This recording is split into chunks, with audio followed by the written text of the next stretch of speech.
제 5번째 강의를 하기 위해 제가 섰는데요. 그냥 저는 내려가고 우리 집사님께서, 최 원장님께서 더 말씀을 해주시면 어떨까 그런 생각이 좀 듭니다. 정말 저한테도 너무나 깨우침을 크게 주는 그러한 말씀들이고 정말 너무나 저한테 큰 축복의 기간인 것 같습니다. 제가 잠깐 우리 아침 먹을 때 우리 김철우 장로님하고 같이 대화하는 중에 그런 말씀을 드렸어요.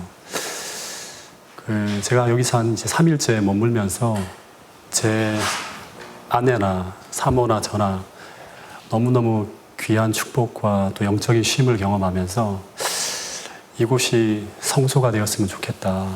그러니까 하나님이 계신 곳, 언제나 하나님의 말씀이 듣고 싶으면 이곳에 가서 하나님의 음성을 들을 수 있고, 또 성도와의 교제를 통해서 서로를 보면서 그 서로의 속에 담겨 있는 그 예수님을 보면서 나는 어떻게 살아야 되는지를 느낄 수 있고, 언제나 회개하고 싶고 뭔가 영적으로 내가 병들어 있다고 하면 언제나 찾을 수 있는 그런 곳, 그곳이 다니엘 빌리지가 됐으면 좋겠다는 그런 말씀을 드렸습니다. 정말 너무나 주옥 같은 말씀, 제게도 필요한 말씀, 하나님께서 우리 최 원장님을 통해서 들려주셔서 감사하고요. 우리의 마음속에 이 말씀들이 떨어지지 않고 새겨져서 우리의 일상을 통해서 계속 우리가 이 말씀대로 살아가는 축복들을 경험할 수 있게 되기를 간절히 바라겠습니다. 이제 절반을 지나가고 있는데요. 창세기의 말씀을 오늘부터 노아 홍수에 대한 이야기를 좀 들려드리려고 하는데요. 인류 역사를 6,000년으로 볼 때 지구 역사를 크게 3등분으로 나눌 수 있다고 합니다. 첫 번째는 이 창조가 이제 큰 시작이죠. 시작부터 언제를 기점으로 한 텀을 나눌 수 있을까요? 3등분할 때 노아 홍수까지입니다. 이제 이걸 창조 시대라고 하는데 1700년의 역사가 흘러가요. 두 번째는 노아 홍수 때부터 그럼 언제까지 또 볼 수 있을까요? 인류 역사를 크게 3등분을 한다 그러면 예수님의 초림까지, 이걸 초림을 기다리는 시대라고 합니다. 이게 2300년이 흘러가요. 세 번째는 예수님의 초림부터 예수님의 재림까지 2000년의 역사가 또 흘러가고 있습니다. 그래서 이 노아 홍수는 초기 인류 역사가 한 사이클이 돌고 끝나는 역사적인 사건이 벌어지는 거예요. 근데 역사는 어떻게 된다? 반복되어진다고 하기 때문에 특별히 이 노아 홍수는 역사의 종말을 살고 있는 우리들에게 대단히 중요한 메시지와 교훈을 주고 있기 때문에 우리는 면밀히 살펴서 오늘 이 시대에 우리에게 적용시켜야 된다고 하는 것입니다.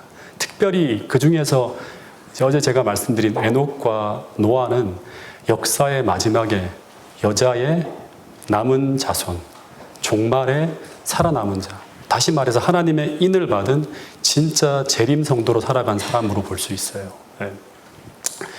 노아가 언제 태어났는가 하면 이제 아담이 930에 죽죠. 그리고 126년이 지나가서 아담의 창조 후에 1056년에 노아가 태어납니다. 노아 홍수는 1656년에 터져 600년을 더 지나가죠. 어제도 말씀드린 것처럼 사람들은 아담이 죽을 때 그들은 이제 인류 종말의 때가 가까이 오고 있다고 느꼈을까요? 진짜 끝나는구나, 세상이. 사람들이 이제 죽어가 나가는 거예요. 근데 여러분, 아담이 세상을 떠난 후에 인류 두 번째로 폭력으로 죽는 사람은 있어요. 살인 사건으로. 두 번째로 자연사에서 죽은, 세상을 떠난 사람, 죽었다기보다 세상을 떠난 사람이 누구죠? 아담이 사라지고 난 다음에 그 아담 사후에 영적인 스승이라고 할 수 있는 또 한 사람이 사라져요. 누가 사라졌죠? 두 번째로 이제 세상을 떠난 사람, 에녹입니다. 에녹. 그러니까 무두셀라가 태어난 후 300년 동안 이분이 뭘 전했죠? 세상에 종말이 옵니다. 계속 외쳤어요. 우리 준비합시다. 그래서 에녹이 987년, 아담이 사망한 지 57년 후에 세상을 떠나 하늘로 승천합니다. 이렇게 죽지 않고 올라가요. 이 에녹은 하나님께서 홍수로 세상이 멸망할 것에 대한 계시를 받은 후에 노아처럼 300년 동안 가장 열렬하게 열정적으로 구원을 위한 기별을 전한 선교사이자 대선지자예요. 아담이 가르쳤던 것, 아담이 봤던 것들을 그대로 다 전한 거예요.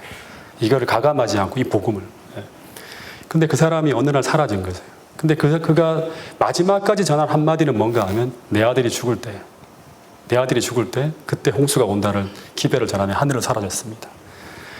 근데 세상이 이제 에녹까지 사라졌으니까 이제 너무나 어지럽고 점점 더 죄악으로 가득 차가고 있었어요. 그러면서도 하나님의 백성들은 이제 종말을 대비하여 어떻게 살아야 될지, 무엇을 대비해야 될지를 계속 기도하며 하루하루 살고 있었는데, 근데 에녹이 승천한 지 69년 후에 노아라고 하는 인물이 태어납니다. 그때 무두셀라의 나이는 369가 되겠죠. 300년 동안 동행하고 에녹이 승천했으니까. 그런데 죄악의 조수는 세상에 너무나 편만하게 퍼져 들어가고 있었고, 그러던 차에 하나님이 이 노아라는 인물이 다시 480년이 되던 때, 480살이 되던 해, 무두셀라의 나이가 879세가 되던 해, 그때 하나님은 이제 120년 후에 홍수가 온다고 하는 기별을 전하게 합니다. 타임 세팅이 딱 되는 거예요. 그러면 이제 무두셀라도 이제 내 생명이 몇 년 남았다? 몇 년 남았다? 들어왔던 게 있잖아요. 세상이 끝나는 날은 내가 죽는 날이잖아요. 근데 120년 후에 홍수가 온다 했으니까 이제 내가 몇 살 산다? 120년 후에 죽는다는 걸 알겠죠. 그때 세상의 종말이 온다는 걸 알게 됩니다. 근데 그때를 대비하여 주어진 기간, 세상을 구원하기 위해 이들은 무엇을 해야 될까? 하나님은 방주를 지으라고 하는 말씀을 하셨어요. 근데 그때, 이제 그 당시에요. 방주를 지으라고 하는 기별이 전해지고 있는 그때 당시 사회적 상황과 인간의 모습이 어떤 모습인지를 보여주는 성경절들이 짧은 말씀이지만 굉장히 우리에게 교훈을 주는 많은 말씀들이 있어요. 그리고 예수님은 언제나 말씀하실 때 인자가 올 때도 이와 비슷한 사회적 상황이 벌어질 것이라고 주님께서 말씀하셨기 때문에 당시의 사회적 상황을 살펴보는 것은 이 시대를 분별하는 대단히 의미 있는 내용들이라고 생각합니다. 먼저 창세기 6장 1절부터 3절까지의 말씀을 먼저 한번 보도록 하겠습니다. 먼저 6장 1절에 보면 세상에 사람들이 번성하기 시작할 때라는 말은 사람들이 기하급수적으로 많아지고 있었다고 하는 거예요. 여러분, 지금 사람들은 1000년을 살아요. 다시 말하면 지금으로부터 고려시대 때 살은 사람이 아직까지 죽지 않고 계속 살아오는 거예요. 사람들이 살인사건이 벌어지지 않으면 안 죽어요. 계속 살아가는 거예요. 그러니까 이 당시의 인구는 오늘날 이 세상의 인구와 거의 비슷해요. 그러니까 사람이 많은데 안 죽어요. 또 아기를 낳으면 또 거의 태어나는 거예요. 그러니까 사람이 많은 만큼 기하급수적으로 막 사람이 늘어나면 막 폭발적으로 늘어나겠죠. 그래서 막 세상에 꽉 차는 거예요. 세상 사람들이. 근데 2절에 보면 그 당시 노아 홍수 전이에요. 그때 이런 일이 벌어졌다고 합니다. 그것은 바로 하나님의 아들들이 사람의 딸들의 뭐를 보고? 아름다움을 보고 자기들이 좋아하는 모든 여자를 아내로 삼는지라 하는 이야기가 나옵니다. 여기서 말하는 이 하나님의 아들은 누구죠? 하나님의 아들들은 셋의 후손. 그러니까 다시 말하면 하나님의 여자의 후손이죠. 여자의 후손. 하나님 백성들이에요. 사람의 딸들은 가인의 후손. 사람의 딸들은 가인의 후손 중의 여자들을 말하는 거죠. 근데 문제는 이 하나님의 아들들이 사람의 딸들의 아름다움을 보았다고 하는 것은 무엇을 말하는 것인가 하면 이것은 셋의 후손들이 하늘에 속한 거룩한 아름다움을 바라보는 것을 더 이상 그치고 하늘에 속한 거룩한 아름다움이 아니라 뭐에 끌리기 시작한다? 가인의 후손의 여인들의 그 관능적인 아름다움에 끌리기 시작했다고 하는 거예요. 여러분, 이것은 무슨 말일까요? 창세기 3장 15절의 그 복음은 우리의 타락한 정욕과 타락한 본성에 대항하는 거룩한 영향력을 하나님께서 넣어주겠다고 하는 약속의 말씀이에요.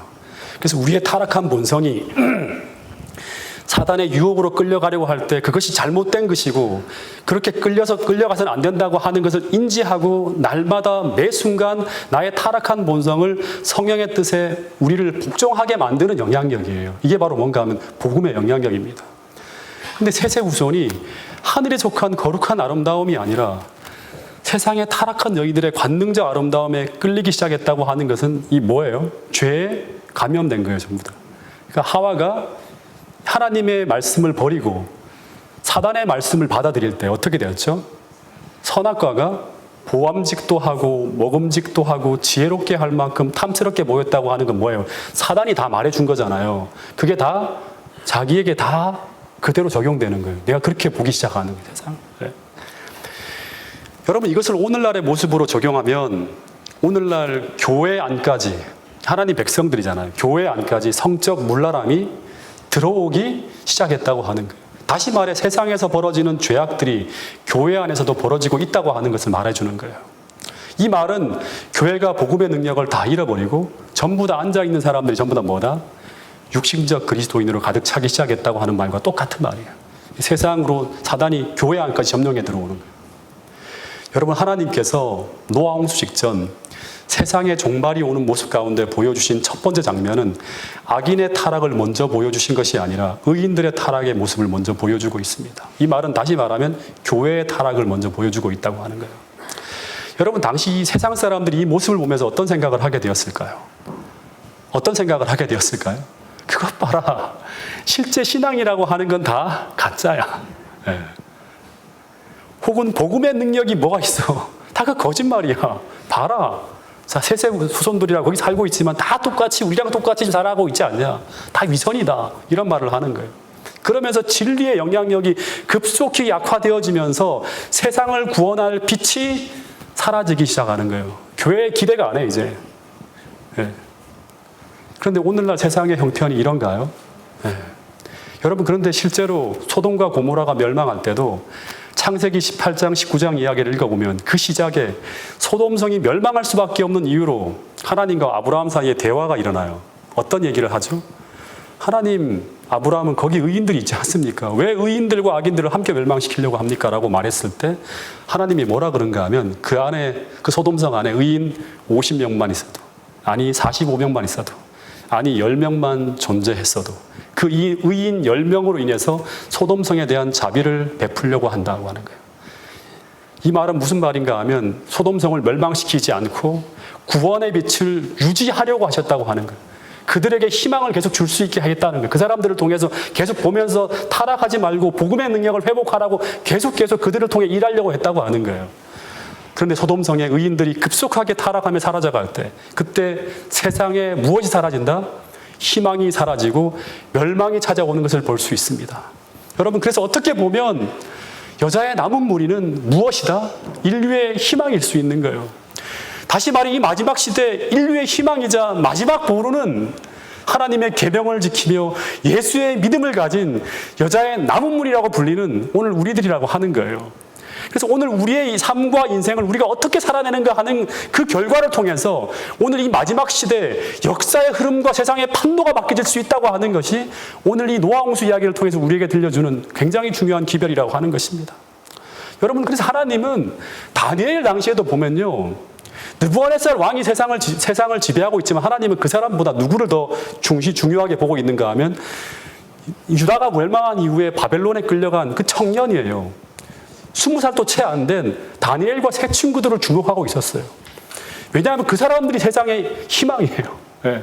오늘날 시진핑이라든가 무슨 오바마라든가 트럼프라든가 문재인 대통령이 아니라 오늘 이 시대의 희망은 누구? 하나님이 관심 갖고 있는 대상은 뭔가 하면 오늘 여러분과 이 교회라고 하는 사실이에요. 두 번째, 노아 홍수 전 하나님께서 보여주신 세상의 모습은 3절을 통해 보면 노아 홍수 직전 사람들의 모습은 3절 이렇게 기록해 놓고 있어요. 어떻게 기록해 놓고 있는가 하면 여호와의 신이, 성령이 더 이상 사람과 함께 할 수 없는 상태였다고 하는 거예요.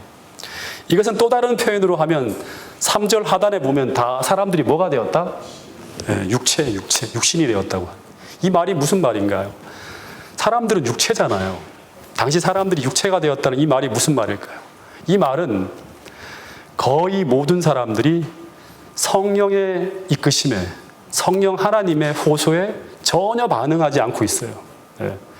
정반대로 행하고 있었다고 하는 거예요. 예. 여러분, 노아 홍수 때나 소돔과 고모라 때나 재림 직전의 상황이 모두 비슷할 것이라고 주님은 말씀하고 있어요. 그래서 사람들이 육체가 되었다고 하는 이 모습은 똑같이 창세기 19장에 소돔과 고모라가 멸망하기 직전 당시 사회의 모습을 하나님 보여줘요. 왜 이 도성이 멸망할 수밖에 없는지. 다시 말하면 노아 홍수가 왜 일어날 수밖에 없는지를 보여줬죠.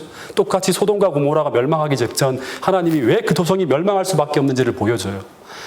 당시 사회의 모습을 보여줄 때 하나님은 그때 어떤 모습을 모세를 통해서 기록하게 했는가 하면 소돔 거민들이 어떻게 하죠?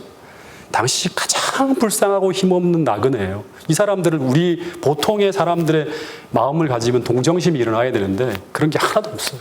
그 사람들을 데려다가 어떻게 하려고 하냐면 동성애를 하려고 하는 장면을 보여줍니다. 여러분, 노아 홍수 시대나 소돔과 고모라가 멸망할 때도 언제나 보여지는 모습은 사람들이 더 이상 우리 양심에 호소하시는, 지금도 우리 최 원장님을 통해 여러분들이 계속 마음에 호소하고 있죠. 계속 호소하고 있어요. 이렇게 사는 게 진리라고 하는 거. 호소하시는 그 성령의 호소에 사람들이 귀를 기울이지 않아요. 예. 오직 모든 사람들이 귀를 기울이는 건 뭐냐 그러면 육체의 소욕이에요. 여기에 아주 철저하게 충실하게 반응하며 살아가고 있는 모습을 볼 수 있다고 하는 거예요. 이 상태를 조금 더 구체적으로 설명하는 구절이 창세기 6장 5절입니다.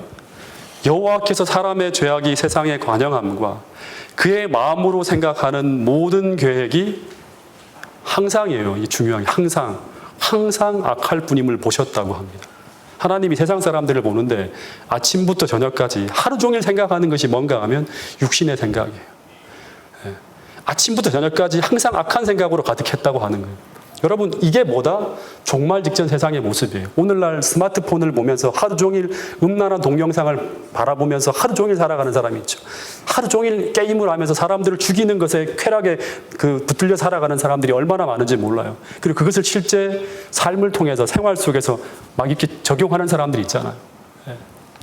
여러분, 그때나 지금이나 비슷하게 흘러가고 있어요. 여러분, 주목해 봐야 돼요. 예.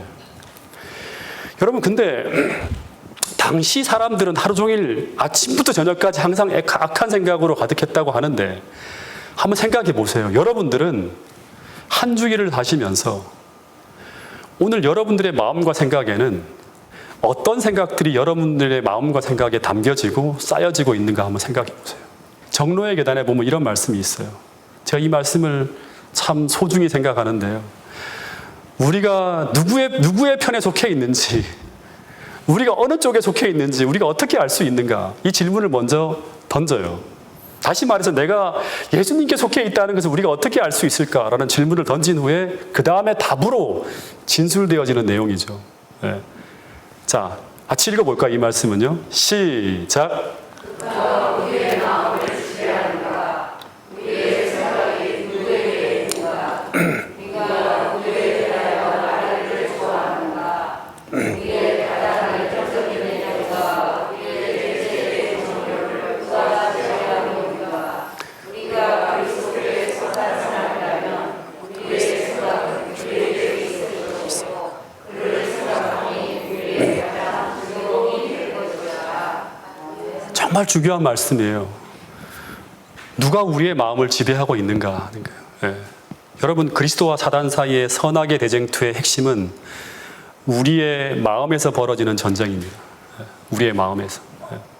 더 정확하게 표현하면 우리의 마음을 지배하기 위해서 하나님과 사단 사이에 벌어지는 전쟁이에요. 그러니까 전쟁터는 어디예요? 우리의 마음이에요. 우리의 마음에서 하나님과 사단 사이에 전쟁이 지금 벌어지고 있어요. 치열한 전쟁이. 그래서 누가 우리의 마음을 지배하든지 그 지배하는 쪽에 뭘 받는다? 영향을 받는다고 하는 거예요. 그래서 그거를 방어하기 위해서 어떻게 해야 된다? 믿음으로 살아야 한다고 하는 거예요. 끝없이 하나님 말씀을 받아야 되고 그 말씀을 받아들이는 훈련을 자꾸 해야 돼요. 네. 여러분, 그래서 우리가 매일 육신의 생각이 사단이 우리의 타락한 육신을 통해 들려주는 생각과 또 하나는 하늘로부터 오는 성령의 생각이 서로 우리의 마음을 뭐하기 위해서, 지배하기 위해서 우리 마음속에서 싸움을 싸우고 있는 거예요. 이것이 노아 홍수 당시에 인류를 지배하기 위해 사단과 하나님 사이에 벌어진 싸움이고, 이것이 예수님이 광야에서 40일 동안 시험 당할 때 예수님과 사단 사이에 싸우는 싸움이었어요. 이게 시대의 소망에 보면 자세하게 나와요. 더하여서 지금 이 마지막 시대, 지금 현재 우리의 마음속에서도 벌어지고 있는 싸움이라고 하는 거예요. 이 싸움을 우리가 싸우고 있는 거예요. 네. 여러분, 오늘 우리에게 계속 두 가지의 생각이 들려올 거예요. 지금 이 순간에도 마찬가지일 거예요. 어떤 걸 선택해야 될지. 하나는 육체에서 들려오는 내 타락한 본성을 따라 행하라고 하는 생각과 또 하나는 성령께서 우리를 인도하시는 생각이 들려올 거예요. 그런데 오늘 우리가 어디에 속해 있는가 하는 것은 오늘 내가 어느 생각을 따라서, 어느 생각을 받아들이면서, 어느 말씀에 반응하면서 날마다 이끌리며 행하고 있는가에 따라서 오늘 우리의 삶의 열매가 전혀 달라지게 될 것이라고 하는 거예요. 마지막 때도 마찬가지죠. 여러분, 그래서 날마다 순간마다 우리의 마음의 흐름을 살펴봐야 돼요. 다시 말해서 자기 멋대로 흘러가게 내버려 두거나 방치해서는 절대로 안 된다고 하는 거예요. 그래서 우리가 매일 아침마다 새벽마다 일어나서 이 기도의 시간 와서 무릎 꿇고 기도하는 것이고요. 수시로 말씀을 듣는 것이고 수시로 우리가 하나님께 예배하는 거예요. 그 순간은 멈추는 거예요. 내 마음 상태가 괜찮은지, 이대로 가도 되는지. 다시 말해서 아무런 생각이나 막 떠오르는 대로 덥석 따라가서는 안 된다고 하는 거예요. 매 순간마다 그 생각이 어디서 온 것인지를 분별해야 되는 거예요. 그렇지 않으면 순식간에 우리는 어둠 속에 빠질 수가 있고 평안을 잃어버릴 수 있고 또 어떤 부정한 생각에 매여서 우리의 영혼을 병들게 하거나 더럽힐 수 있다고 하는 거예요. 여러분, 우리의 마음이 얼마나 연약한지 아셔야 돼요. 우리 마음이 얼마나 연약한지 아셔야 돼요. 우리는 순식간에 환경의 변화나 누구의 말 한마디나 또는 상황의 변화에 영향을 받을 수 있을 만큼 연약한 존재라고 하는 거예요. 그래서 우리는 사람을 믿을 수가 없는 거예요. 여러분, 마찬가지로 여러분 자신의 마음을 절대로 믿지 않게 되기를 바라겠습니다. 이 말은 방치하지 말라고 하는 말입니다. 늘 수시로 관리하고 청소하지 않으면 분명히 그 마음은 하나님이 계시지 못할 만큼 온갖 쓰레기로 오염되어져 있을 수 있다고 하는 거예요. 왜냐 그러면 우리의 본성은 그렇게 흘러가게 돼 있어요. 사단은 계속 쓰레기들로 우리의 마음속을 더럽히고 채우고 밝은 것을 다시금 어둡게 만들 거고 진리가 오류처럼 보이게 만들 거고 계속 흔들리게 만들 거예요. 이 말씀을 듣고 있다가도 밖에 나가서 돌아가면 갑자기 순식간에 그 영양 감화력을 다 잃어버릴 수도 있어요. 여러분, 그래서 무릇 지킬 만한 것보다 더욱 무엇을 지키라? 내 마음을 지키라 하는데, 이 말씀을 아는데 어떻게 우리가 우리의 마음 성전을 지켜낼 수 있는가 하는 것입니다. 여러분, 오늘 우리 최 원장님께서도 데살로니가전서 5장 18절에 항시범이라고 하는 이 성경 말씀을 잠깐 인용해 주셨는데, 이 생각의 싸움에서 우리의 마음을 지킬 수 있는 저는 가장 강력한 무기라고 생각합니다. 여러분, 우리는 언제 기도해야 돼요? 항상 기도해야 돼요. 항상 기도해요. 항상 기도해야 되는 그 기도 속에서 매 순간 잊지 말고 고백해야 될 게 있어요. 그게 뭐다? 모든 일에 감사하는 거예요. 걸어가면서도 감사하고, 오늘 이곳에 있게 한 것도 감사하고, 내가 어떤 일을 당하든지 항상 감사해야 돼요. 왜 우리가 모든 일에 감사해야 되는가? 우리는 어떤 상황이 우리 삶에 벌어져도 하나님께서 그것을 계획하시고 인도하시기 때문에 하나님은 그 상황을 통해서 항상 우리에게 가장 최선의 것을 주신다고 하는 것을 우리가 믿기 때문이에요. 왜 우리가 그렇게 믿는가? 그것은 바로 하나님이 우리를 너무나 사랑하신다는 것을 알기 때문이에요. 여러분, 그래서 다니엘이 사자굴 속에 들어가는 그 순간에도 그는 이전에 하던 대로 예루살렘을 향해 창문을 열고 그 순간에도 하나님께 무슨 기도를 드렸어요? 감사의 기도를 드렸다고 하는 거예요. 여러분, 감사하다고 하는 건 하나님, 저는 주님을 믿습니다. 당신을 신뢰합니다. 그리고 이 모든 것을 하나님께 맡깁니다. 이 상황이 벌어지는 것 다 하나님께 맡깁니다. 하나님의 섭리하에 벌어진다고 저희들이 믿습니다. 여러분, 아픔이 오고 고통으로 가득 찬 이 종말세상에서, 다시 말해 세상의 모든 기쁨과 즐거움이 다 사라지고 있는 이 종말적 세상에서 우리가 어떻게 행복하게 살아갈 수 있는가? 그 답은 하나입니다. 여러분, 여러분의 마음의 성전에 예수님을 모셔야 돼요. 여러분, 하나님이 우리의 마음에 계셔야지만 우리가 평안할 수 있어요. 그래야 쉼이 옵니다. 다시 말해서 하나님께서 여러분의 마음을 지배하시고 통치하셔야지만 우리의 마음이 항상 기뻐할 수 있어요. 그래서 우리가 해야 될 일은 뭔가 하면 수시로 기도하며 우리의 마음 상태를 점검하고 수시로 감사를 고백하며 하나님을 계속 인정하는, 범사의 그분을 인정하는 삶을 살아가는 거예요. 그럴 때 그 결과를 어떻게 하신다? 하나님은 계속 우리 안에 들어오셔서 우리의 환경에 관계없이 우리로 하여금 기뻐할 수 있는 삶을 살아가게 해주신다고 하는 거예요. 기뻐하는 거는 우리가 할 수 없어요. 우리는 기도하고 감사하는 거예요. 기뻐하는 건 하나님이 주셔야 돼요. 그죠? 이게 성령의 열매잖아요. 희락이라고 하는. 근데 우리가 스스로 기뻐한다는 건 뭐예요? 기뻐할 수 없는데 막 기뻐하면 어떻게 되는 거예요? 그거는 정상이 아닌 거죠. 하나님이 주셔야 되는 거예요. 항상 기뻐하는 거예요. 항상 우리의 마음 상태를 점검하면 주님께서 내 마음속에 임재하셔서 나를 통치하시고 지배하실 수 있도록 계속해서 사단의 감정을 물리치고 주님께서 내 안에 승리할 수 있도록 우리의 마음의 전쟁터에서 주님이 승리할 수 있도록 계속 주님께 믿음으로 고백해드리는 그런 분들이 오늘 이 자리에 계신 모든 분들이 될 수 있기를 간절히 바라겠습니다. 다시 돌아가서 세상의 종말이 다가오며 나타나는 현상 중에 하나는 무엇이다? 의인들의 타락이다. 즉 하나님의 백성들이 다 타락하는 모습이 보여집니다. 이것이 노아 홍수 직전 창세기를 통해 보여주는 하나의 모습이에요. 그런데 그때 전반적으로 하나님 백성들이 다 무너져 갈 때 그때 그 가운데 남아있는 적은 무리가 등장해요. 오늘날 적은 무리가 있죠. 예. 그들이 바로 누구인가 하면 노아와 무드셀라, 라멕 같은 인물이에요. 근데 그들이 하나님과 교통하며 이 어두운 마지막 시대를 비추는 기별을 전하면서 시대의 등대 같은 역할을 하고 있어요. 오늘 이런 기별을 우리 집사님이 전해주시는 게 바로 뭐냐 그러면 이 다 어두워진 시대에 진짜 살아있는 말씀을 전하는 그런 역할들을 하고 있잖아요. 그죠? 그런 분들이 당시에도 있었다고 하는 거예요. 무드셀라, 노아 이런 많은 사람들이 있었고 그 당시에 많은 그리스도인들이 있었지만 정말 어떻게 보면 어떤 그런 기별을 전하고 있는 사람이 노아와 몇 안 되는 사람들이었어요. 그런데 노아 홍수 때처럼 계시록에 보면 역사의 마지막에 하나님의 백성이라고 일컫는 교회가 다 타락해서 그러니까 다 타락하는 거예요. 그래서 교회가 계시록 17장에 보면 음녀로 변해갈 때 동일하게 그 여자의 남은 무리가 등장할 것을 계시록은 예언하고 있습니다. 그들이 바로 오늘 우리들이 되어야 할 사람들이라고 얘기하고 있는 거죠. 그죠? 근데 3절에 보면 이들의 날은 이제 120년이 되리라고 하는 그런 기별이 전해지는데 근데 지금 이때가 노아 홍수가 시작되기 전 120년 전 노아의 나이 480살이라고 말씀을 드렸습니다. 근데 이때 노아에게 하나님의 계시가 임하였다고 하는 것입니다. 그래서 이때는 아담으로부터 시작해서 1536년이 되는 해예요. 이때로부터 하나님은 세상을 카운팅해서 이제 세상은 120년 후에 종말이 온다고 노아에게 이야기하고 있는 것입니다.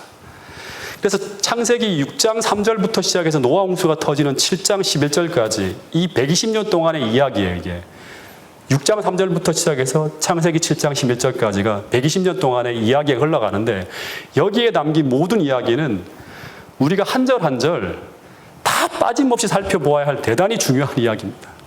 그런데 이 기간에 다 다루지 못하지만 여러분들이 돌아가서라도 철저하게 연구하고 또 연구해야 될 내용이라고 저는 생각을 해요.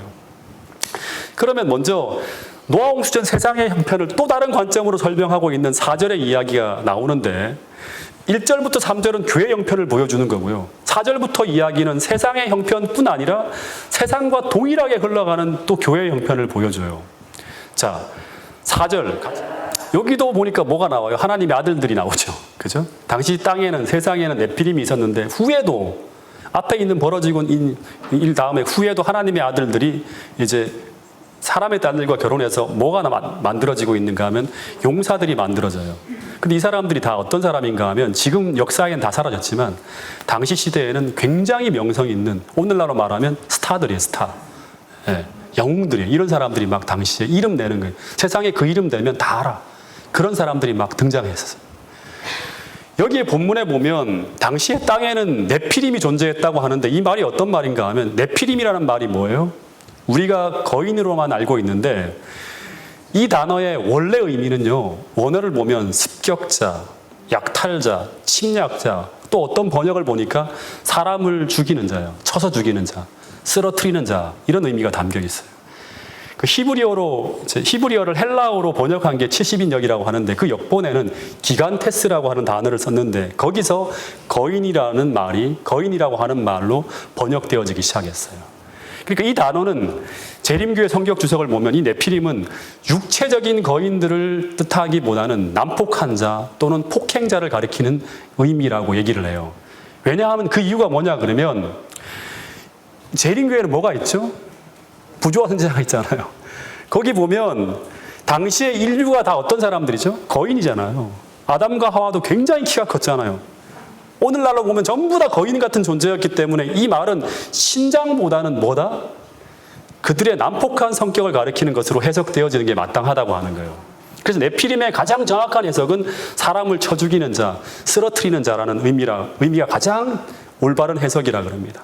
근데 사절에 보면 이들이 고대에 뭐다? 사람을 죽이고 쳐 죽이고 하는 사람들이 뭐다? 고대의 용사, 명성 있는 사람, 그 시대의 영웅이 되었다고 하는 거예요. 그래서 그 시대의 유명한 영웅들이 전부 누구인가 하면 아주 유명한 살인광들, 사람을 몇 명 죽였다. 이게 뭐야? 자랑이에요. 그 영웅이에요. 그리고 그들의 자랑은 자신이 얼마나 많은 사람을 죽였는가가 자랑이 되는 시대가 어떤 시대다? 노아 홍수 전의 시대라고 하는 거예요. 실제 창세기 4장 23절에 보면 가인의 후손 중에 라멕이라고 하는 사람이 쓴 시가 나옵니다. 그 시의 내용이 아시죠? 내가 누군가로 말미암아 상처를 받았는데 그 상처로 말미암아 내가 사람을 어떻게 했다? 죽였고, 내가 상함으로 말미암아 내가 누구를 죽였다? 소년이라고 하는 말은 젊은 사람을 내가 쳐 죽였다고 하는 거예요. 그러면 사람을 죽인 것을 찬양하는 시가 성경에 나온 최초의 시예요. 제가 얼마 전 뉴스를 보면서 너무나 충격을 받은 것이 있는데, 이게 창세기를 작년에 제가 강의할 때 벌어졌던 뉴스예요. 어떤 고등학생들이 한 연약한 힘없는 아이를 붙잡아 놓고 노예처럼 금품을 갈취하고 재미로 때리는데 온몸이 멍들고 부을 정도로 때리고 또 때리고, 그러다 그것도 모자라서 어떻게 하는 건 비닐 랩으로 물고문을 하는데 그걸 씌우고, 근데 그 아이들이 그것을 즐기며 그 아이가 고통받는 모습을 보면 막 아파 죽겠다고 막 하는데 노래를 부르고 있어요. 그게 이제 막 촬영돼 나왔어요. 결국 피해자가 그 맞고 맞는 그 아이가 결국에는 그렇게 왔다가 죽는 일이 벌어졌어요.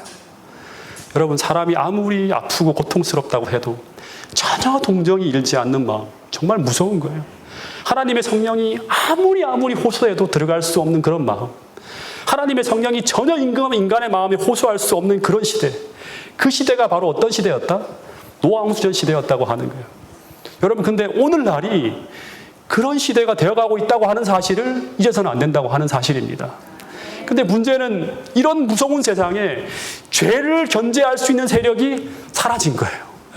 다시 말해, 세세 후손들이 하나님의 아들들도 하나님의 은혜로 기도로 문제를 해결하지 않고 세상 사람들과 똑같이 폭력을 쓰고 힘을 쓰고 세상적인 힘을 의지하여 살아가고 있었다고 하는 이야기가 나오는 거예요.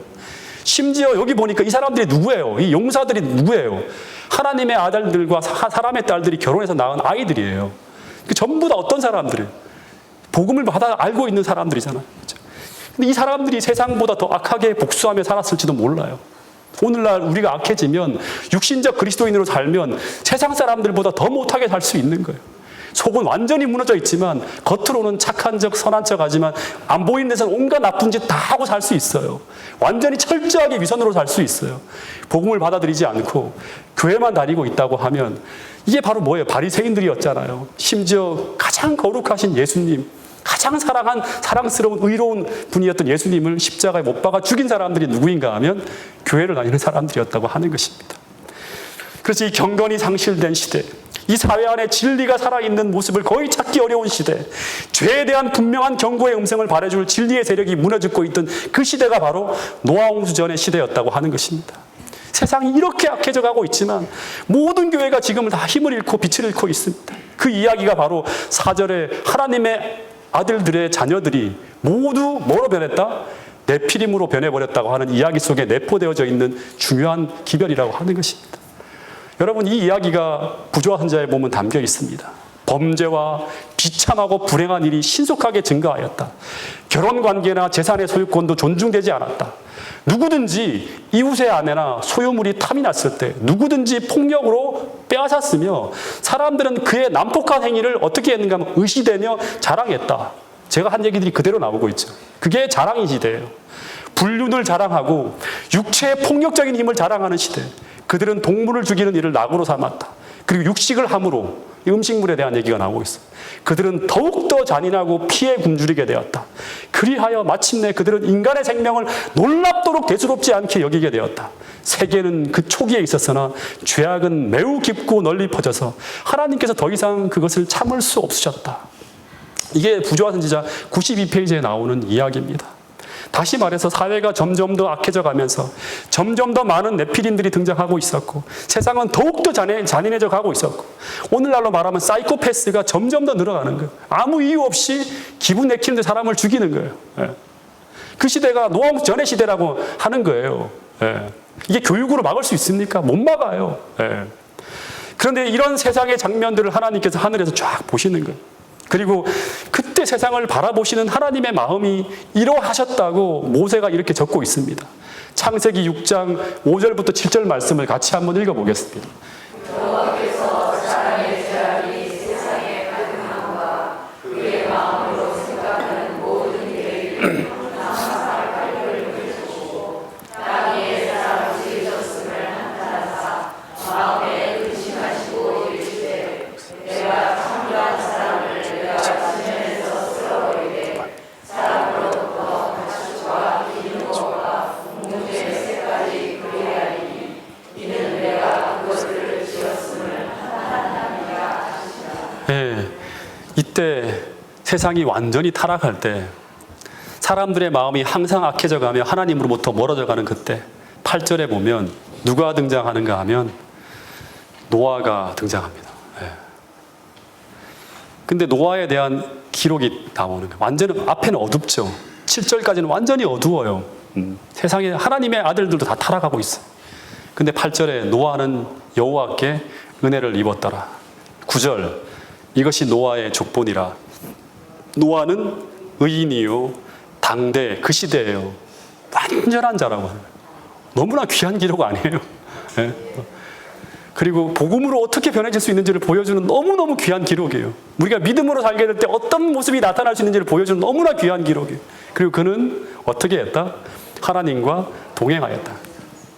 육체의 본성을 완전히 다 믿음으로 정복하고 하나님과 동행하고 있었다고 하는 거예요. 근데 이 내용은 앞절의 상황과 전혀 다른 스토리가 노아를 통해 시작되고 있어요. 그러니까 앞에서 등장하는 세상 모든 사람들이 끌려가고 흘러가는 그 방향과 정반대예요. 그 사람보다 조금 나은 게 아니에요. 완전히 다르게 가는 거예요. 예. 다르게 행하고 있는 사람이 바로 누군가 하면 노아라고 하는 거예요. 예. 여러분, 세상은 항상 악해져 가고 있는데 그들은 하루 종일 어떤 생각에 사로잡혀 있어요? 악한 생각만 하는데 노아는 하나님과 동행하는 생각으로, 하나님과 같은 생각으로 주님의 마음을 계속 받으며 그 생각으로 꽉 차 있는 거예요. 하루 종일 생각하는 게 뭘까요?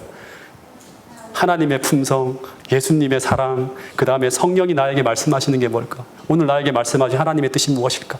항상 기도하고 항상 감사하고 주님, 제가 이렇게 기쁨이 전혀 사라진 이 시대, 이 무시무시한 시대, 여호와로 말미암는 기쁨이 충만한 사람으로 살아가고 있었다고 하는 거예요. 세상은 온갖 음란과 쾌락에 파묻혀 살아가고 있는데 전혀 다른 의로운 삶을 살아가고 있었다고 하는 거예요. 다시 말해 그는 그 시대를 거스를 수 있는 힘과 파워를 가지고 있는 거예요. 세상을 정복하며 살아가는 사람이에요. 그래서 이 둘 사이의 구분이 완전히 지어질 정도로 완전히 다르게 열매가 나타나고 있어요. 여러분, 창세기 3장 15절로 돌아가서 세상은 두 무리로 나누어진다고 했죠. 다시 말해서 오늘 내 안에 복음의 씨가 있다면, 정확하게 말하면 그리스도께서 말씀을 통해 내 안에 넣어준 그 씨가 있다면, 다시 말해 그것이 믿음을 통해 내 안에 담겨 있다면, 아니면 반대로 사단이 넣어준 씨를 품고 살아가고 있다면 그 씨가 어떻게 된다? 자라가고 성장해서 주님이 오신 날 완전히 드러난다고 하는 거예요. 의로운 자는 그대로 의롭고 악한 자는 그대로 악해지는 완전히 열매 맺는 날이 온다고 하는 거예요. 그게 왔잖아요. 지금 오고 있는 거예요. 그래서 이게 하나님의 인과 짐승의 표로 구분되어질 날이 온다고 하는 거예요.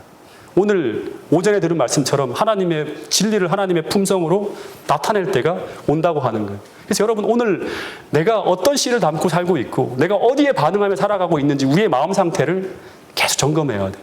우리 영적 수신기를 계속 바르게 세워야 돼. 그게 바로 뭔가 건강기별도이잖아요. 우리가 건강식을 해야 되고 그 다음에 우리가 진짜 채식을 하고 그렇게 해야 될 이유가 뭔가요? 우리의 영적 수신기를 더욱더 예민하게 하기 위해서 그렇게 하는 거예요.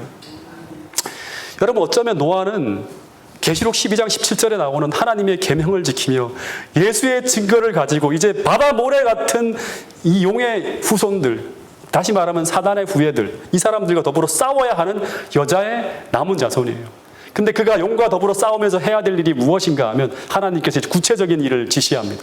뭐를 하라? 세상을 구원할 방주를 지으라고 합니다. 이게 이제 오늘 저녁에 이제부터 조금 더 디테일하게 나눌 말씀인데요. 오늘 우리도 마찬가지로 이 세상을 구원할 구원의 방주를 지어야 할까요? 여러분, 방주를 지으면서 그 망치 소리에 세상 사람들이 전부 다 종말이 오고 있다는 소리를 들었어요. 저 사람이 산 꼭대기에 방주를 짓고 있잖아요. 실제로 살고 있어요. 진리대로 살고 있어요. 순종하면서. 세상 사람들이 우리가 전하는 기별을 통해, 우리가 살아가는 삶을 통해서 세상에 종말이 오고 있다고 하는 소리를 들어야 돼요. 예. 우리가 그렇게 살아야 한다고 하는 거예요. 그리고 그가 짓고 있는 그 방주를 보면서 세상 사람들이 그리스도 안에서의 피난처를 발견한 것처럼 저렇게 살면, 믿음으로 살면 어떻게 된다? 우리의 마음이 평안을 얻고 우리의 이 불행한 마음들을 해결할 수 있는 구원자가 계시다고 하는 것을 믿고, 그리고 그리스도 안에 피난처를 발견했던 것처럼 오늘 우리도 지금 이 시대에 세상 사람들에게 종말이 올 때 우리가 머물고 있는 이 믿음의 삶을 통해 이 진리 안에 들어올 때 그리스도 안에 피난처가 있음을 알려줘야 한다고 하는 것입니다. 근데 무엇이 노아로 하여금 그렇게 악한 시대에 하나님과 동행하게 만들었을까요? 다시 창세기 3장 15절을 생각하면 노아는 무엇을 받아들인 사람이다? 복음을 받아들인 사람인데, 그래서 그는 십자가의 사랑이 그를 강권하고 있는 사람이고, 그래서 그는 하나님과 동행하며 하나님께 순종하는 사람입니다. 그리고 그는 선교사로 살아가는 사람이에요. 그렇죠? 근데 여기서 창세기 3장 15절에 복음을 받아들인 자를 설명하는 또 하나의 특성이 설명되어지고 있는데, 이 8절에 보면 어떤 얘기가 나오죠? 노아는 하나님의 은혜를 받은 자라고 하는 이야기가 나와요. 무엇으로? 하나님 말씀으로, 복음을 받아들임으로. 이 하나님의 은혜가 그를 당대의 완전한 자로, 의인으로, 그리고 하나님과 동행하게 만들었다고 합니다. 그럼 여기서 하나님의 은혜가 무엇을 말하는지 요거 한 가지를, 오늘 제일 중요한 핵심이니까 이거 하나만 우리가 듣고 기도의 시간을 갖도록 하겠습니다. 이 하나님의 은혜가 뭘까? 생각해야겠죠. 이 구절을 기점으로 해서 노아의 삶이 달라졌어요. 이 구절을 말미암아 노아가 그 시대를 역행했다고 하는 거예요. 그러니까 이 구절은 굉장히 귀한 기절이겠죠. 그러나 노아는, 앞에는 이렇게 해왔는데 그러나 노아는. 여러분 3절부터 7절에 보면 하나님께서 가라사대, 하나님 말씀이 나오는데 이것은 누구에게 이르시는 걸까요? 생각해 보세요. 이것은 그 시대에 하나님과 교통하는 선지자였던 노아에게 말씀하시는 거예요. 물론 이 창세기는 모세가 적었지만 노아가 하나님 말씀을 다 듣는 거예요. 그죠? 그래서 하나님은 이제 내가 창조한 사람을 세상에서 멸망시킬 수밖에 없다는 것을 노아에게 알립니다. 하나님이 가라사대. 이 말씀을 노아가 들어요. 그 본문의 구조를 가만히 보면 이 이야기를 다 듣고 난 다음에 노아는 여호와께 어떻게 되었다? 은혜를 입었다고 하는 결론이 나오는 거예요. 문맥이 그렇게 돼 있어요. 네. 그런데 하나님께서 노아에게 들려주신 이 이야기가 무엇일까요? 그 시대를 구원하기 위해서 주님께서 주신 하나님 말씀이고, 이거를 저는 오늘날로 해석하면 영원한 복음인 현대 진리예요. 네. 그런데 그 진리가, 다시 말해 그 은혜가 노아로 하여금 당대 의인이 되게 하고 완전한 자가 되게 하고, 그 은혜가, 그 진리가 그로 하여금 하나님과 동행하게 하였다고 하는 게 이 문맥의 구조예요. 예. 문장의 구조를 보면 그렇게 나옵니다. 그래서 노아로 하여금 하나님과 동행하게 만든 그 결과는 그 시대에 주신 그 하나님의 말씀, 그 진리의 말씀을 그가 듣고 믿음으로 받아들이고 삶의 법칙으로 삼고 그렇게 살아가기로 결심할 때 그 결과 노아가 하나님의 은혜를 입었던 어떤 그런 말씀으로 나오는 거예요. 예. 또 하나, 히브리 원문에 가장 가깝게 번역한 킹 제임스 버전에 보면 이 창세기 6장 8절은 노아가 여호와께 은혜를 입었다는 이 말을 어떻게 번역하고 있는가 하면, 여기 보면 노아가 하나님의 눈 속에서 은혜를 발견했다고 하는 식으로 번역되어져 있어요. 예. 노아가 발견했다. 무엇을 발견했다? 은혜를 발견했다. 어디에서? 주님의 눈 속에서. 이렇게 킹 제임스 원문 번역에 보면 그렇게 나와요. 노아가 주어예요. 여기서는. 예. 다시 말해 노아는 다른 사람들이 보지 못하는 이 하나님의 은혜를 노아는 하나님의 눈 속에서 보고 있었다고 하는 거예요. 그러니까 노아는 계속 하나님의 눈 속에서 그 은혜를 바라보며 그 시대의 죄악을 이기고 불순종을 넘어서 하나님과 동행하며 마침내 당대 그로 하여금 의인이 되게 만들었다고 하는 거예요. 예. 근데 노아가 발견한 그 하나님의 눈 속에 있는 그 은혜는 도대체 무엇일까? 그것을 설명해 주는 것이 바로 하나님의 말씀이에요. 이 말씀을 듣고 그가 그 하나님의 눈 속에서 은혜를 보기 시작하는 거예요. 예. 5절, 6절에 보면 이게 다 노아에게 들려주신 말씀이거든요. 하나님께서 땅 위에 사람 지으셨음을 한탄하고 슬퍼하며 이르시되, 노아에게 뭐라고 하시는가 하면 넘겨주세요. PPT. 이르시되 노아에게 내가 이제 세상을 이제 창조한 모든 사람들을 내가 세상에서 멸망시킬 수밖에 없다는 것을 노아에게 알렸다고 하는 이야기가 나와요. 근데 이 이야기를 노아에게 말씀하시면서 6절에 보면 하나님은 땅 위에 사람 지으셨음을 한탄하고 근심하셨다고 하는데, 이 근심하다고 하는 이 단어를 실제 원어는 히브리어로는 아짜부라는 단어를 써요. 근데 이 단어 하나하나를 제가 원어 프로그램을 다 뒤지며 다 봤어요. 이게 도대체 어떤 의미인지를. 근데 이 단어의 의미는 조금 번역이, 제가 번역했으면 조금 아쉬워요. 예. 이 단어의 의미는 어떤 의미인가 하면 고통으로 가득 차서, 예, 고통으로 꽉 찼어요. 가득 차서 비통해하며, 정확하게 말하면 통곡하며 눈물을 흘리는 모습을 표현할 때 이 단어를 사용해요. 가장 슬플 때를 표현하는 단어예요. 예, 이 아짜부라고 하는 단어가. 그러니까 이 단어를 통해서 창세기 6장 5절부터 7절까지의 내용을 다시금 재해석하면 하나님께서 인간이 타락해 갈 때 이제 이 땅에 사람 지으셨음을 후회하며 이제 이 인간 쓰레기들을 막 청소하듯 쓸어버리려고 하는 것이 아니라, 마치 하나님은 이 하나님의 형상대로 창조한 너무나 귀한 자신의 자식들이 죄로 더럽혀져가고 망쳐가고 불에게 져가고 멸망해가는 그 모습을 보시고 슬퍼하는 그 아버지의 마음을, 통곡하는 그 하나님의 마음을 노아는 어떻게 했다? 보았다고 하는 거예요. 뭐 하면서? 말씀을 들으면서. 오늘 우리가 시대의 소망을 읽고 성경을 읽고 할 때마다 이 마음을 봐야 돼요. 하나님이 얼마나 인류를 사랑하시는지 그 마음을 가슴 터지도록 봐야 돼요. 예, 예. 그렇게 당신의 생명을 바쳐서 그들을 구원하시고자 하시는데 그 모든 은혜를 다 거부하고 이제 영원한 멸망이 확정되어져 가는 그 인간들을 바라보며 슬퍼하며 통곡하는 그 하나님의 사랑의 눈물을 노아는 매일 매 순간 보고 있는 거예요. 뭘 통해서? 말씀을 통해서 계속 보고 느끼고 있는 거예요. 예. 더 이상 책망할 수도 없고 이제 더 이상 사랑할 수도 없는, 이제 영원히 자기의 기억에서 지워야만 하는 그 영원한 이별의 아픔을 앞둔 하나님의 마음을 노아는 계속 봤다고 하는 거예요. 실제 살아가면서 현실 속에서 매일 보는 것처럼 그렇게 살아가고 있는 거예요. 여러분, 제가 이렇게 생각하게 된 이유의 근거가 뭐냐 그러면 아짜부라고 하는 단어가 사무엘하 19장 2절에 보면 다윗이 그 압살롬이 죽은 후에 그 다윗이 그 아들을 위하여 슬퍼한다고 할 때 이 슬퍼하다고 하는 단어가 무슨 단어인가 하면 아짜부라는 단어예요. 그러니까 어떻게 번역을 해야 될까? 하나님께서 세상의 사람들이 항상 악해져 갈 때 이 나쁜 놈들 하는 게 아니라 어떻게 하고 있다? 그들을 향해서 너무너무 안타까워하시면서 통곡하고 있는 거예요. 예. 그거를 표현하기 위해서 히브리어로 그렇게 번역을 쓴 거예요. 원어에 그렇게 담겨 있는 거예요. 자식의 죽음을 앞에 두고 다윗이 깊이 슬퍼할 때 그때 사용한 단어가 바로 아짜부라고 하는 것입니다. 근데 그 슬퍼함이 하나님의 마음에 지금 있다고 성경은 이야기하고 있는 것입니다. 그런데 이 하나님의 사랑이 노아의 마음에 부어지게 될 때, 이 사랑을 노아는 마치 하나님의 눈 속에 흐르는 눈물처럼 느끼며 보며 살아가고 있었다고 성경은 표현하고 있는 것입니다. 그러니까 노아가 그냥 방주를 지은 것이 아니에요. 이걸 통해서 노아가 방주를 지은 걸 생각해 보면 이 하나님의 마음, 그 인류를 구원하시고자 발을 동동 구르며 안타까워하시는 그 하나님의 사랑의 마음을, 그 통곡하며 눈물을 흘리는 그 사랑의 마음을 느끼고 바라보며 노아가 하나님 어떻게 하면 좋을까요? 주님을 도와 제가 어떻게 살면 좋을까요? 방주를 지으라고 하니까 얼마나 열심히 방주를 지었겠어요. 그죠? 그렇게 순종하는 거예요. 하나님이 원하시는 거 저도 원해요. 그렇게 살고 싶습니다 하는 거예요. 그래서 주님과 동행하는 거예요. 방주를 당시에 지으라고 하는 건 어떤 일이에요? 세상과 완전 등지고 살라고 하는 거예요. 한 번도 비가 내린 적이 없는데 산 꼭대기에다 방주를 짓고 사람들을 구원하라고 하는데 어떻게 순종할 수 있습니까?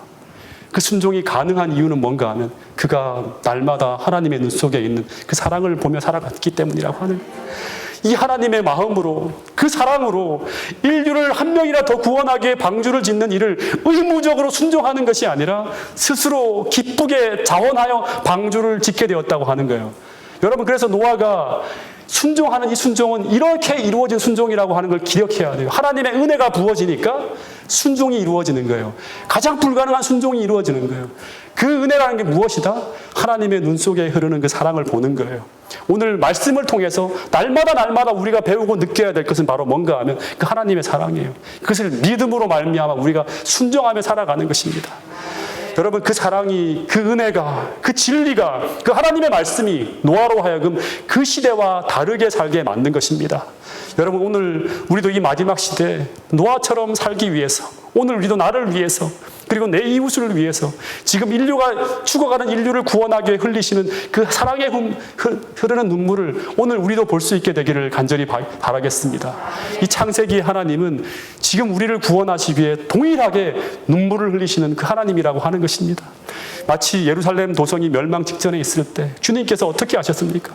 암탉이 자기 그 품으로 그 모든 새끼들을 모으기 위해서 막 그렇게 애쓰시면서 눈물을 흘리시는 것처럼 그렇게 오늘 동일하게 그 예수님께서 우리를 사랑하시며 우리를 구원하게 애쓰신다고 하는 사실을 꼭 깨달으시고 오늘 이곳에서 들려지는 모든 복음의 기별들이 여러분의 마음속에 담겨져서 그 사랑으로 이 마지막 시대 세상의 모든 기쁨이 사라지는 그 시대 하나님께 감사하며 행복하고 기쁘게 살아갈 수 있는 복음의 능력을 우리 모두가 체험할 수 있게 되기를 간절히 바라면서 오늘 말씀을 줄이도록 하겠습니다.